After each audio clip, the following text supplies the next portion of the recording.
Minimalists. All right. What is the etiquette for the appropriate size and cost of wedding gifts?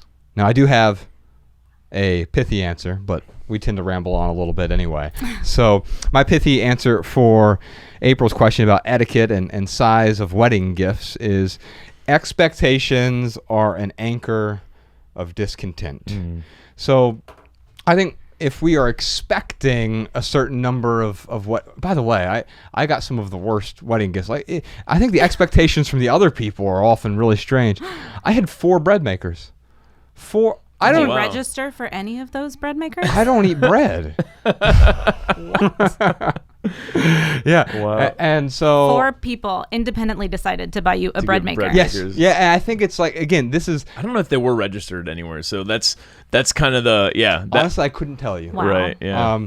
But what I do know is we got those, and I would never even. I'm sure Carrie used it once, one of them once for something. I don't know if we returned the others. It was so unintentional, and so I think there's something about expectations here, where we have too many expectations for what we want, but then also we have other people have these weird expectations, like it's a wedding. I guess I should buy a bread maker. Apparently, that's a popular gift, at least from the sample size of 1. Yeah. Now, Jess, the thought of wedding gifts, we have something in our minimalist rule book at theminimalists.com/rulebook. It's just a free ebook that people can download. And one of the rules in there has to do with gift, or there's 2 rules actually. There's a gift giving, the minimalist gift giving rule, and then there's the minimalist gift getting rule, which is fascinating because as the minimalist, what we say is if you want better gifts, you have to ask for better gifts. Because quite often what we do, and people think that as minimalists, we're just going to say, bah humbug, don't give me any gifts. Well, that's inconsiderate to the people who want to add value to your life.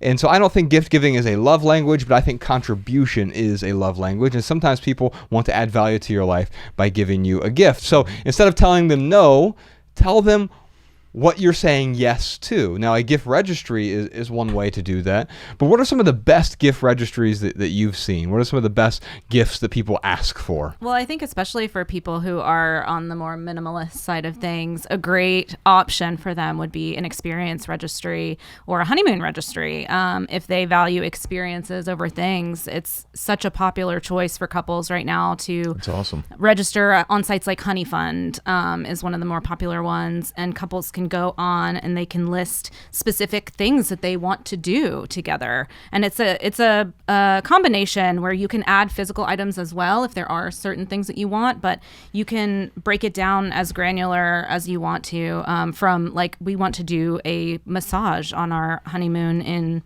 Bora Bora or whatever, wherever you're going.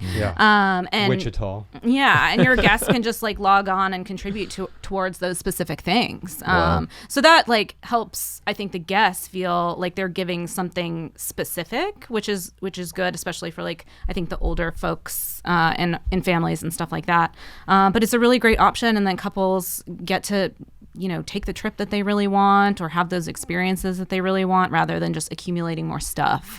But I do think that setting up some sort of registry is super important to your point that you don't get anything that you don't actually want. Right. You have to give them options and let them know what you do want so you don't get what you don't want. Yeah.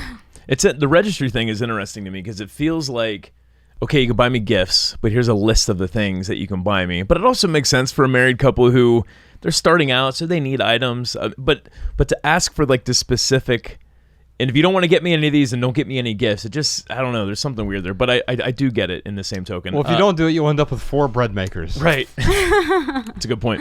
I had a friend who got married. I was in their wedding last year or the year before, but they did like a GoFundMe. And I was like, oh, this is genius. Yeah. Like it was just like literally like on the presents table, it just said, please, if you want to contribute to our wedding, go here. And maybe it was on the invitation or something. But yeah, I thought that was a good idea too. I like having both options. Having a GoFundMe, which is sort of like this sort of blanket, all-inclusive thing. But then there are some people that really want to buy you one thing specific. And so instead of giving you a bread maker, they can buy you a massage, which is probably actually cheaper than the bread maker, right? And I'm going to get so much more value from it as well. And so I love the idea of having both options. Yeah. You got something sure. pithy for us, Ryan? I do. My pithy answer is this: gift giving is not a shortcut to love. And I think often we look at, getting someone a gift. It's like this. Oh, here, look, I love you, and that is not love. Love is showing up. It's being there for that person. It's supporting that person. So maybe when you're setting expectations for those gifts, if someone can't afford a gift, just ask for their support. That's the best way to show love. Yeah, the materialistic transaction is how we often treat love, but love is not transactional, right? It is transcendent. And that's why we talk about language and we talk about gift giving and all these things, but love is so much more than that. Now, you can show that you want to add value to someone's life with a gift, but in order to do that, you have to be very intentional with a gift. Otherwise, it does the opposite. It's actually being inconsiderate if you get me a bread maker and you know I don't eat bread, or you didn't even happen to ask the question. Yeah.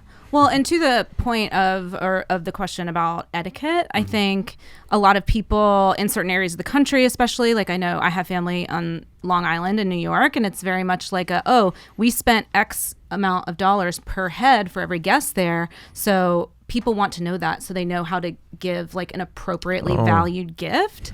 And I would argue that like gifting and the spirit of being generous and heartfelt with your gifts shouldn't be like a tit for tat like transaction.